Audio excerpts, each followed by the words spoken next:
আসসালামু আলাইকুম ওরহমতুল্লাহ। সুপ্রিয় শিক্ষার্থীবৃন্দ, আশা করি তোমরা সবাই ভালো আছো।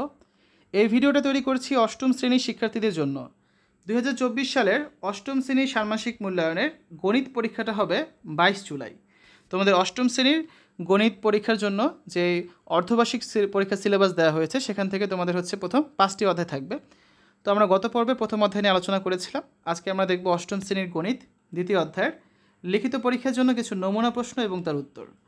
তোমরা জানো যে বোর্ড থেকে এবছর এখন পর্যন্ত কোনো ধরনের প্রশ্ন বা অ্যাসাইনমেন্ট দেওয়া হয়নি। তোমাদের পরীক্ষার আগের দিন একটি নির্দেশনা দেওয়া হবে, সেটা দেওয়া হলে তোমাদের সাথে অবশ্যই জানিয়ে দেবো। আপাতত পরীক্ষার জন্য কীভাবে প্রিপারেশন নেবে, কোন ধরনের প্রশ্ন পরীক্ষা আসতে পারে, তারই কিছু নমুনা আজকে আমরা দেখব। তো পুরো ভিডিওটা দেখো, আশা করি কিছুটা হলেও উপকৃত হবে আর পরীক্ষার জন্য ভালো একটা প্রিপারেশন তোমরা নিতে পারবে। তো শিক্ষার্থীরা যারা এখনও অন্যান্য বিষয়ের ভিডিওগুলো দেখোনি তারা আমাদের চ্যানেলের প্লেলিস্ট অপশন থেকে ঘুরে আসতে পারো। সেখানে তোমরা অষ্টম শ্রেণীর বাংলা, ইংরেজি, গণিত, বিজ্ঞান, ডিজিটাল প্রযুক্তি, স্বাস্থ্য সুরক্ষা, জীবন ও জীবিকা, ইসলাম শিক্ষা, শিল্প ও সংস্কৃতি এবং ইতিহাস ও সামাজিক বিজ্ঞান প্রত্যেকটা বিষয়ের জন্যই আলাদা আলাদা করে প্লেলিস্ট পেয়ে যাচ্ছ। এখান থেকে তোমাদের যে যে বিষয়ের ভিডিও দরকার খুব সহজেই তোমরা দেখে নিতে পারবে। তো এই হচ্ছে তোমাদের গণিত বইয়ের সূচিপত্র। আমরা গত পর্বে প্রথম অধ্যায় গাণিতিক অনুসন্ধান নিয়ে আলোচনা করেছি। আজকে আমরা দেখব অষ্টম শ্রেণীর গণিত দ্বিতীয় অধ্যায় দৈনন্দিন কাজে বাস্তব সংখ্যা। বাকি যে 3টা অধ্যায় রয়েছে এগুলো নিয়ে আমরা পরবর্তী পর্বগুলোতে আলোচনা করব, ঠিক আছে? প্রথমে দেখে নেওয়া যাক অষ্টম শ্রেণীর গণিত দ্বিতীয় অধ্যায়ের কিছু সংক্ষিপ্ত প্রশ্ন এবং তার উত্তর। প্রশ্ন 1, অনেক বিশাল সংখ্যা হলে কিসের মাধ্যমে প্রকাশ করা হয়? অনেক বিশাল সংখ্যা হলে সেটা সূচকের মাধ্যমে প্রকাশ করা হয়। প্রশ্ন 2, বাস্তব জীবনে ব্যবহৃত সকল সংখ্যাকে কী সংখ্যা বলে? বাস্তব সংখ্যা বলে। প্রশ্ন 3, আমাদের দৈনন্দিন কাজের সঙ্গে ওতপ্রোতভাবে কী জড়িত? সংখ্যার ভাগ জড়িত। প্রশ্ন 4, 200 টাকা 10 জনের সমানভাবে ভাগ করে নিলে প্রতিজন কত টাকা করে পাবে? 20 টাকা করে পাবে। কীভাবে বের করেছো? 200 ভাগ 10, ঠিক আছে, সমান কত? 20। তারপর প্রশ্ন 5, যেসব সংখ্যায় দশমিক বিন্দুর পরে অঙ্ক শেষ হয়ে যায় তাদের কোন ধরনের সংখ্যা বলে? সসীম দশমিক সংখ্যা। প্রশ্ন 6, যেসব সংখ্যায় দশমিক বিন্দুর পরে অঙ্ক শেষ হয়ে যায় না তাদের কোন ধরনের সংখ্যা বলে? অসীম দশমিক সংখ্যা। প্রশ্ন 7, কোনো অসীম দশমিক সংখ্যার দশমিক প্রকাশে দশমিকের পরে এক বা একাধিক অঙ্কের পুনরাবৃত্তি হলে তাকে কোন ধরনের সংখ্যা বলে? আবৃত্ত বা পৌনঃপুনিক দশমিক সংখ্যা। প্রশ্ন 8, 2.5534 এটি কোন ধরনের সংখ্যা? এটি সসীম দশমিক সংখ্যা।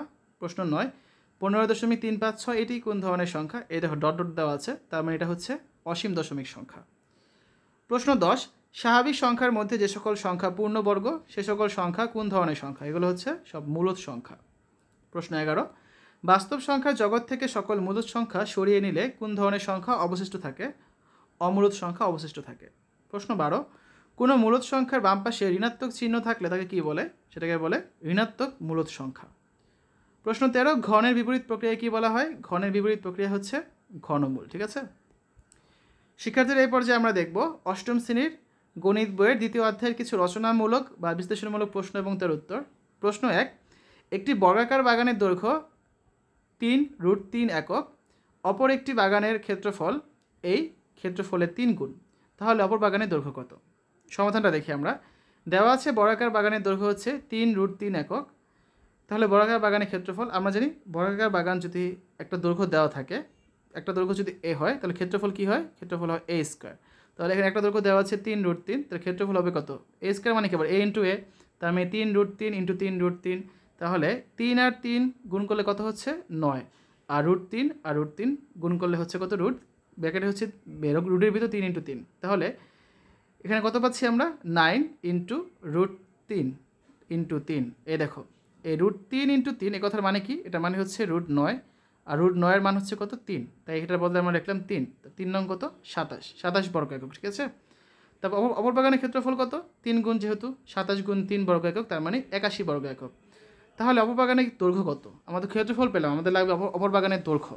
তাহলে ক্ষেত্রফল যদি a স্কোয়ার হয়, দৈর্ঘ্য কত? দৈর্ঘ্য √a, তাহলে ক্ষেত্রফল এখানে 81 মানে কত? √81 দৈর্ঘ্য। √81কে আবার কী লেখা যায়? 81কে ভেঙে আমরা লিখতে পারি 9 গুণ 9, কারণ 9 নং 81, তো লিখলাম। এখন এটার বদলে আবার কী লেখা যায় খেয়াল করে দেখো, √9 ইন্টু 9 এই কথা আর সমান √9 পাওয়ার 2 একই সেম কথাই, তাহলে রুট আর স্কোয়ার কাটা যায়, তাই কত? 9, ঠিক আছে? তার মানে 9 একক আমাদের উত্তর। সুতরাং নির্ণয় অপর বাগানের দৈর্ঘ্য 9 একক, এটাই আমাদের অ্যান্সার। আরেকটা প্রশ্ন দেখি, প্রশ্ন 2, ঘনমূল কি? মৌলিক উৎপাদক বা গুণনীয়কের সাহায্যে নিচের সংখ্যাগুলোর ঘনমূল নির্ণয় করো। 1728, 27000, 7,04,969, 35,937। একটা করে দেখি। ঘনমূল হচ্ছে ঘনের বিপরীত প্রক্রিয়া, আবার ঘনমূল হলো একটি ঘনকের এক বাহুর দৈর্ঘ্য। বীজগাণিতিক রাশির মাধ্যমে বলা যায় এ যদি বি এর একটি ঘনমূল হয় তাহলে a পাওয়ার 3 সমান b হয়। ঘনমূল প্রকাশের জন্য আমরা এই চিহ্নটা ব্যবহার করি। এখন হচ্ছে আমরা একটা করে সবগুলো সংখ্যা বের করব। ঘনমূল 1728কে কী লেখা যায়? 3 গুণ 3 গুণ 3 গুণ 4 গুণ 4 গুণ 4। আমরা হচ্ছে 3-এর গুণিতক এবং 4-এর গুণগুলোকে একসাথে লিখলাম। তাহলে কি লেখা যায়? ঘনমূল 1728 মানে হচ্ছে 3টার জন্য হচ্ছে একটা, যেহেতু ঘনমূল তার মানে 3, এই 3টার জন্য একটা তার মানে 4, তাহলে 3 আর 4 গুণ করলে কত হচ্ছে? 12। তার মানে ঘনমূল বাংলা যদি লিখি আমরা তাহলে ঘনমূল 1728-এর মান আমরা কত পাচ্ছি? 12 পাচ্ছি। ঠিক আছে, সুতরাং 1728-এর ঘনমূল হচ্ছে 12। তারপর 27,000-কে কী লেখা যায়? 5 গুণ 5 গুণ 5 গুণ 6 গুণ 6 গুণ 6। আমরা 5-এরগুলো আর 6-এরগুলো আলাদা করে লিখলাম। দেখো 3টা করে আছে, তার মানে 3টাকে সেখানে এক জোড়া হিসাব করা হবে। তাহলে ঘনমূল 27,000 মানে কত? 3টার জন্য একটা 5 গুণ 6, 3টা 6-এর জন্য একটা 6, তাহলে 5 আর 6 গুণ করলে কত হচ্ছে? 30। তাহলে আমরা কি বলতে পারি? আমাদের ঘনমূল 27,000 এর মান হচ্ছে কত? এর মান হচ্ছে 30। ঠিক আছে, 27,000-এর ঘনমূল 30। 3 নম্বরে দেখো 7,04,969-কে কী লেখা যায়? 89 গুণ 89 গুণ 89।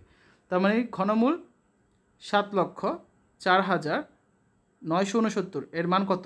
এর মান হচ্ছে দেখো 3টা 89-এর জন্য একটা জোড় এখানে হিসাব করা হবে, তার মানে এই জন্য একটা 89 হবে, তাহলে এর মান হচ্ছে 89। অর্থাৎ 7,04,969-এর ঘনমূল হচ্ছে 89। 4 নম্বরটা হচ্ছে 35,937, একে লেখা যায় 3 গুণ 3 গুণ 3 গুণ 11 গুণ 11 গুণ 11। তাহলে 3টা 3-এর জন্য একসাথে লিখলাম আর 11 3টা একসাথে লিখলাম, তাহলে ঘনমূল 35,937 এর মান কত পাচ্ছি আমরা? 3টা 3-এর জন্য একটা 3, 3টা 11-এর জন্য একটা 1, 3 11, 3 11 গুণ করলে কত হচ্ছে? 33। অর্থাৎ 35,937-এর ঘনমূল হচ্ছে 33। ঠিক আছে, 2 নম্বরটা করে ফেললাম। প্রশ্ন 3 দেখো, সংখ্যার বর্গমূলের মান ও পরিমাপ। তোমাদের এরকম বলা থাকতে পারে যে মনে করো √2-এর মান ভাগ প্রক্রিয়ার মাধ্যমে নির্দিষ্ট দশমিক স্থান পর্যন্ত নির্ণয় করো। এখানে একটা করে দেওয়া আছে তোমাদের বইয়ে, √2-এর মান কীভাবে বের করতে হবে। ঠিক আছে, তো এইগুলো নিয়ে আমরা এখন কথা বলে সময় নষ্ট করছি না, কারণ এই সবগুলো অঙ্ক খুব সুন্দর করে দেওয়া আছে। তোমাদের এখানে মাত্র 4 ঘর পর্যন্ত করা আছে দশমিকের পর, আমরা দশমিকের পর 6 ঘর 7 ঘর পর্যন্ত করে দেখিয়েছি। ঠিক আছে, এখানে কিছু একক কাজ আছে, খেয়াল করো। যেমন প্রশ্নগুলো আমরা দেখি, ভাগ প্রক্রিয়ার মাধ্যমে √2-এর মান 6 দশমিক স্থান পর্যন্ত নির্ণয় করো। এখানে আছে কত? 4 দশমিক স্থান পর্যন্ত, আমরা আরও 2 ঘর নির্ণয় করেছিলাম। তারপর ডিজিটাল ডিভাইস ব্যবহার করে √2-এর মান বের করো, আর 6 দশমিক স্থান পর্যন্ত তোমাদের বের করা মানের সঙ্গে মিলিয়ে নাও কোনো পার্থক্য আছে কি না, পার্থক্য থাকলে ভুল সংশোধন করো। ভাগ প্রক্রিয়ার মাধ্যমে √15-এর মান 4 দশমিক স্থান পর্যন্ত নির্ণয় করো। ডিজিটাল ডিভাইস ব্যবহার করে √15-এর মান বের করো, 4 দশমিক স্থান পর্যন্ত তোমার বের করা মানের সঙ্গে মিলিয়ে নাও কোনো পার্থক্য আছে কি, পার্থক্য থাকলে ভুল সংশোধন করো। ভাগ প্রক্রিয়ার মাধ্যমে এবং ডিজিটাল ডিভাইস ব্যবহার করে পূর্ণবর্গ নয় এমন আরও 5টি সংখ্যার বর্গমূল নির্ণয় করো। 5টা অঙ্কই খুব ইম্পর্টেন্ট, এটা প্রশ্ন তোমাদের পরীক্ষা আসতে পারে। তো এগুলো দেখাতে গেলে ভিডিওটা হয়ে যাবে 1-2 ঘন্টার ভিডিও। ঠিক আছে, তো এই প্লেলিস্টে এগুলো সব দেওয়া আছে। তোমরা যে কাজটা করবে, আমাদের চ্যানেলে প্লেলিস্টে চলে যাবে, সেখানে গেলে দেখবে তোমরা অষ্টম শ্রেণী গণিত বই 2য় অধ্যায় নামে প্লেলিস্ট করা আছে। সেখানে গেলে তোমরা সুন্দর মতো প্রত্যেকটা পৃষ্ঠার জন্য যে সমাধান আছে সেই সমাধানগুলো তোমরা খুঁজে পাবে। ঠিক আছে, সেখান থেকে দেখে নেবে। তারপর আরেক ধরনের প্রশ্ন আসতে পারে, 4 নাম্বার নমুনা হচ্ছে এটা, যে সংখ্যা রেখায় √2 এবং √3-এর অবস্থান নির্ণয় করো। দেখো এখানে কি আছে, সংখ্যা রেখায় মূলবিন্দু ও থেকে ডানে 1 একক দূরে বি বিন্দু নেই, এই যে বি বিন্দু আমরা নিলাম। বি বিন্দু থেকে লম্বভাবে 1 একক দূরে এই বিন্দু নেই, এই যে এই বিন্দু নিলাম। ঠিক আছে, এবার বলো তো ও এর দূরত্ব কত? আমাদের হচ্ছে এই যে অতিভুজের দূরত্বটা বের করতে হবে। তাহলে পিথাগোরাসের সূত্র অনুযায়ী আমরা কি জানি, অতিভুজ স্কয়ার মানে হচ্ছে কত? লম্ব স্কয়ার যোগ ভূমি স্কয়ার। অতিভুজ হচ্ছে এখানে ও এ, লম্ব হচ্ছে এখানে ওবি, ভূমি হচ্ছে ওবি, লম্ব এবি, ভূমি হচ্ছে ওবি। এবির মান 1, ওবির মান 1, তার মানে কত? √2। তাহলে আমরা কী পাচ্ছি, ও এ এটার মান হচ্ছে কত? √2। ঠিক আছে, এবার ও বিন্দু থেকে ডান দিকে ও এর সমান ব্যাসার্ধ নিয়ে সংখ্যা রেখে একটি বিন্দু ডি নেই। তাহলে ডি বিন্দু হচ্ছে সংখ্যা রেখার √2-এর অবস্থান, এই যে ডি বিন্দু। আমরা এখন যে ডি নিলাম, এই দূরত্বটা হচ্ছে এই ও এ দূরত্বের সমান। ঠিক আছে, তারপরে কাজ কি, ডি থেকে আবার হচ্ছে 1 মিটার সমান ব্যাসার্ধ একক নিয়ে সি নিব। তাহলে এখন এই মানটা পারলাম আমরা কত? 1, আর এই মানটা পেলাম আমরা √2। তাহলে 1 স্কোয়ার আর √2 স্কোয়ার করলে আমরা হচ্ছে এই ওসির মান পেয়ে যাব। এভাবে করে সুন্দর করে অঙ্কগুলো করা যায়। এগুলো হচ্ছে তোমরা ডিটেলসে আমাদের চ্যানেলে পেয়ে যাবে, কারণ এখানে কিছু একক কাজ দেওয়া আছে, √4, √5, √6, √7 এই বিন্দুগুলোর অবস্থান নির্ণয় করো। বড় একটা অঙ্ক ছিল এটা, এটাও তোমরা হচ্ছে যে বললাম প্লেলিস্টে যদি যাও সেখানে দেখবে অঙ্কগুলো করা আছে, সেখান থেকে দেখে নিতে পারবে। ঠিক আছে, প্রতিটা অঙ্ক প্লেলিস্টে দেওয়া আছে, তোমরা খালি বইয়ের থেকে পৃষ্ঠার নাম্বার বের করবে, কোন পৃষ্ঠার সমাধান তোমাদের দরকার সেই পৃষ্ঠার নাম্বার দেখবে এখানে দেওয়া আছে, সেখান থেকে সুন্দর করে তোমরা দেখে নিতে পারবে। 5 নম্বর একটা প্রশ্ন দেখো, নিশীথ চাকমার 2টি বর্গাকার সবজি বাগান আছে, একটির দৈর্ঘ্য 2√2 একক, অন্যটির ক্ষেত্রফল এটির ক্ষেত্রফলের দ্বিগুণ, তাহলে অন্য বাগানের দৈর্ঘ্য কত? দেওয়া আছে বর্গাকার বাগানের দৈর্ঘ্য হচ্ছে 2√2 একক, সুতরাং বর্গাকার বাগানের ক্ষেত্রফল হচ্ছে 2√2 হোল স্কোয়ার বর্গ একক। কারণ আমরা জানি বর্গাকার কোনো কিছুর দৈর্ঘ্য যত হয় ক্ষেত্রফল হয় তার স্কোয়ার। ঠিক আছে, তাহলে 2 কি স্কোয়ার করলে হয় 4, আর √2 কি স্কোয়ার করলে কত হয়? √2 × √2, তার মানে হচ্ছে শুধু 2, এই যে, তাহলে 4 দুগুণা 8 বর্গ একক, আমরা বাগানের ক্ষেত্রফল পেয়ে গেলাম। শর্ত মতে অন্য বাগানের ক্ষেত্রফল হচ্ছে ওই বাগানের ক্ষেত্রফলের দ্বিগুণ, তার মানে 8 দুগুণা 16 বর্গ একক। সুতরাং অন্য বাগানের দৈর্ঘ্য কত? আমরা জানি যে ক্ষেত্রফল যদি a স্কোয়ার হয় দৈর্ঘ্য কত? √a, তাহলে ক্ষেত্রফল হচ্ছে 16, দৈর্ঘ্য হচ্ছে √16। 16কে আবার কী লেখা যায়? √4 × 4। ঠিক আছে, তার মানে কি 4 × 4 মানে হচ্ছে 4 স্কোয়ার, এই √এর স্কোয়ার কাটা থাকে হচ্ছে শুধু 4 একক। সুতরাং নির্ণয় অন্য বাগানের দৈর্ঘ্য হচ্ছে 4 একক। তারপর দেখো প্রশ্ন 6, তোমার 2টি ঘনক আকৃতির বক্স আছে, একটির আয়তন 16 ঘনফুট এবং অন্যটির আয়তন 11 ঘনফুট, প্রতিটি বক্সের প্রতি বাহুর দৈর্ঘ্য কত? যদি উক্ত বক্স দুটি ভেঙে যায়, তাদের আয়তনের যোগফলে সমান আয়তনের একটি ঘনক আকৃতির বক্স বানানো হয়, তবে সেটির প্রতি বাহুর দৈর্ঘ্য কত হবে? দেখো সমাধানটা আমরা করেছিলাম। প্রথম ঘনকের ধার হচ্ছে a ফুট, তাহলে প্রথম ঘনকের আয়তন কত? a³ ঘনফুট বা a⁻3 ঘনফুট। তাহলে আমরা জানি ঘনকের আয়তন সূত্র হচ্ছে a³, আর এখানে আমাদের আয়তন দেওয়া আছে 16, তার মানে a³ মানে হচ্ছে 16। তাহলে এই সমান কত? ঘনমূল 16, বা এই সমান হচ্ছে ঘনমূল 16কে কী লেখা যায়? 8 × 2, বা এই সমান হচ্ছে 2 ঘনমূল 2, কারণ 8কে আমরা কী লিখতে পারি? 8কে লেখা যায় হচ্ছে 2 × 2 × 2, তাহলে ঘনমূল 8, আর এখানে এই কথার অর্থ কী দাঁড়াচ্ছে? ঘনমূল 8-এর মান হচ্ছে 2। ঠিক আছে, আর এই যে 2 ভাগে ছিল, এটা যেভাবে ছিল সেভাবেই হবে, এই যে। ঠিক আছে, আবার মনে করি দ্বিতীয় ঘনকের ধার হচ্ছে b ফুট, দ্বিতীয় ঘনকের আয়তন দেওয়া আছে, আয়তন তাহলে কত হবে? b⁻3 ঘনফুট। তাহলে প্রশ্ন মতে দ্বিতীয় ঘনকের আয়তন দেওয়া ছিল 11, তার মানে b⁻3 মানে 11, তা b এর মান কত? ঘনমূল 11। এখন মনে করি নতুন ঘনকের প্রতিবাহুর দৈর্ঘ্য হবে c ফুট, তাহলে প্রতিবাহুর আয়তন কত হবে? c⁻3 ঘনফুট। তাহলে নতুন ঘনকের c⁻3 ঘনফুট কত হচ্ছে? কারণ ঘনকের আয়তনগুলো দেওয়া আছে, একটা হচ্ছে 16 আর একটা হচ্ছে 11, যোগ করলে হবে 27। তাহলে c⁻3 এর মান 27, c এর মান কত? ঘনমূল 27, আর ঘনমূল 27 মানে কত? দেখো 27কে কী লেখা যায়? 3 × 3 গুণ হচ্ছে 3। আগে যদি আমরা ঘনমূল দিয়ে দিই তাহলে কি হচ্ছে? এর মান কত পাচ্ছি আমরা? 3টা আছে, 3টা এক জোড়া হয়, তার মানে ঘনমূল 27-এর মান হচ্ছে 3। ঠিক আছে, এরপর দেখো প্রশ্ন 7, এখানে 3টা কাজ আছে, এগুলো তোমাদের পরীক্ষা আসার জন্য খুবই ইম্পর্টেন্ট। 2√2 এর সঙ্গে √8কে যোগ এবং বিয়োগ করো, ঘনমূল 2 এর সঙ্গে ঘনমূল 54কে যোগ এবং বিয়োগ করো, দুটি সংখ্যা 2√3 + 5√2 এবং 7√2 - 4√3 এর মধ্যে যোগ বিয়োগ গুণ ভাগ করে সংখ্যা রেখে উপস্থাপন করো। এটা হচ্ছে 7 নম্বর প্রশ্ন। তো আসো আমি এটা সমাধান করি। প্রথমে আমরা 1 নম্বরটা দেখি, 2√2 + √8 সমান 2√2 + √8কে কী লেখা যায়? √4 × 2, √4 × 2 ভেঙে লিখলাম, তাহলে √4 মানে কত? আবার 2, তাহলে কত পাচ্ছি? 2√2 + 2√2, তার মানে হচ্ছে 4√2।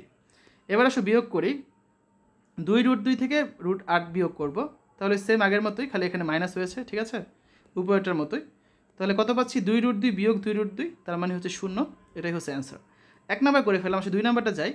2 এর প্রথমে যোগ করব, ঘনমূল 2 এর সাথে ঘনমূল 54 যোগ করব। ঘনমূল 54কে কী লেখা যায়? ঘনমূল 27 × 2, তো আলাদা করে লিখি ঘনমূল 27 গুণ ঘনমূল 2। তাহলে ঘনমূল 2 প্লাস ঘনমূল 27 মানে কত? 3, একটু আগে আমরা দেখেছিলাম, ইন্টু ঘনমূল 2, তাহলে একটা ঘনমূল 2 প্লাস 3টা ঘনমূল 2 যোগ করলে কত হচ্ছে? 4টা ঘনমূল 2। এটাই হচ্ছে আমাদের অ্যান্সার। এখন যদি আমরা বিয়োগ করি, ওই আগের মতোই সম্পূর্ণটা সেম, খালি এখানে প্লাসের জায়গায় মাইনাস হবে। আর এখানে দেখো একটা ঘনমূল 2 থেকে 3টা ঘনমূল 2 বিয়োগ করলে কত হচ্ছে অ্যান্সার? -2 ঘনমূল 2, কারণ একটা থেকে 3টা বিয়োগ করলে থাকে -2টা। ঠিক আছে, 2 নম্বরটা করে ফেললাম। আসলে 3 নম্বরটা দেখি। 3 নম্বর প্রথমে যোগ করব, এটার সাথে এটা যোগ।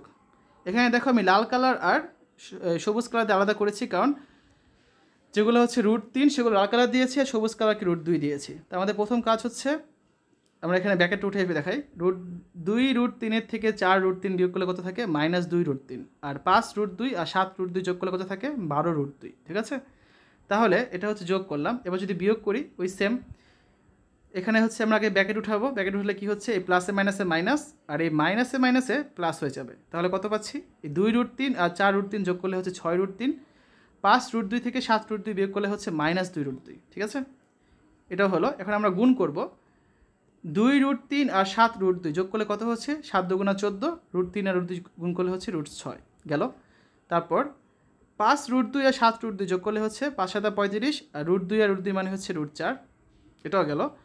তারপর আমরা করব হচ্ছে এই 2√3 আর -4√3 গুণ করব। 2 আর -4 গুণ করলে হচ্ছে -8, আর √3 আর √3 মানে √9। আরেকটা বাকি থাকে 5√2 আর -4√3 গুণ করব, তার মানে 4 × 5 = 20, মাইনাসের জন্য মাইনাস, √3 আর √2 গুণ করলে হচ্ছে √6। তাহলে কত পাচ্ছি এখানে আমরা খেয়াল করো, 14√6 থেকে 20√6 বিয়োগ করলে পাচ্ছি আমরা -6√6, প্লাস এখানে দেখো এখানে হচ্ছে আমরা পাচ্ছি কত, 35 গুণ √4 এর মান হচ্ছে 2, -8 গুণ √9 এর মান হচ্ছে 3, এগুলো আমরা লিখলাম। ঠিক আছে, সমান -6√6 প্লাস 35 দুগুণা কত, 70 হয়, এখানে 3 × 8 হয় 24। তাহলে এখানে কত থাকে, 70 থেকে 40 বিয়োগ করলে থাকে 46, আর এই মাইনাস হচ্ছে 6√6, এটা হচ্ছে গুণের অ্যান্সারটা। এবার যদি আমরা ভাগ করি, 2√3 প্লাস 5√2কে আমরা 7√2 মাইনাস 4√3 দ্বারা ভাগ করব। তাহলে দেখো ভাগফল বের করতে গেলে কী করতে হবে আমাদের, নিচে যে সংখ্যাটা আছে তার বিপরীতটা দিয়ে এখানে গুণ করতে হবে। তার মানে 7√2 মাইনাস 4√3কে গুণ করব 7√2 প্লাস 4√3 দ্বারা, লব এবং হর উভয় পাশে, কারণ গুণ করা মানে হচ্ছে উভয় দিয়ে গুণ করা মানে হচ্ছে এই টার্মটা কিন্তু কাটাকাটি চলে ভ্যানিশ হয়ে যাবে। ঠিক আছে, এখন গুণ করিস, 2√3 আর 7√2 গুণ করলে পাচ্ছি আমরা 14√6, তারপর হচ্ছে 2√3 আর 4√3 গুণ করলে পাচ্ছি 8√9, এভাবে করে গুণগুলো করবো বাকিগুলো। আর নিচে হচ্ছে a + b × a - b সূত্র যাবে, অর্থাৎ a² - b²। উপরে ওই আগের অঙ্কটার মধ্যে অনেকখানি। আর নিচে হচ্ছে দেখো 7 কি স্কোয়ার করলে হয় 49, √2 কি স্কোয়ার করলে হয় 2, 49 গুণ 2, 4 কি স্কোয়ার করলে হয় 16, √3 কি স্কোয়ার করলে হয় 3, 16 গুণ 3। উপরে পাচ্ছি কত আমরা, 34√6 যোগ হচ্ছে 94, আর নিচে পাচ্ছি 49 × 2 = 98, বিয়োগ হচ্ছে 48, বিয়োগ করে থাকে 50। তাহলে এখানে 2 কমন যায়, 2 কমন গেলে কত থাকে উপরে, 17√6 যোগ 47, নিচে থাকে 50, 2 দ্বারা কাটাকাটি করলে এখানে থাকে 1, এখানে থাকে 25।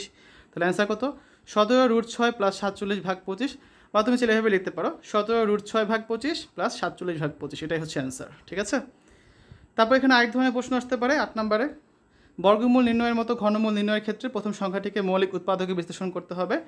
সো আমরা এটাকে বের করে দেখেছি কীভাবে ঘনমূল বের করা যায়। এখানে আরও কিছু দেওয়া আছে, তোমরা যদি এগুলো দেখতে চাও আমাদের চ্যানেলে প্লেলিস্টে এগুলো করে দেওয়া আছে, তোমরা সেখান থেকে চাইলে দেখে নিতে পারবে। ঠিক আছে, তো শিক্ষার্থীরা এই ছিল আমাদের আজকে আলোচনা। এতক্ষণ আমরা দেখলাম অষ্টম শ্রেণীর ষান্মাসিক মূল্যায়ন বা অর্ধবার্ষিক পরীক্ষার গণিত বইয়ের 2য় অধ্যায়ের লিখিত পরীক্ষার জন্য কিছু নমুনা প্রশ্ন এবং উত্তর।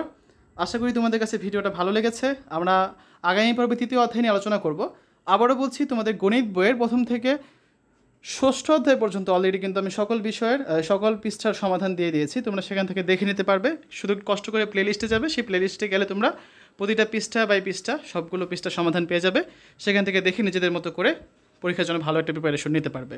তো শিক্ষার্থীরা সকলে সুস্থতা কামনা করে আজ এখানে বিদায় নিচ্ছি। আল্লাহ হাফেজ।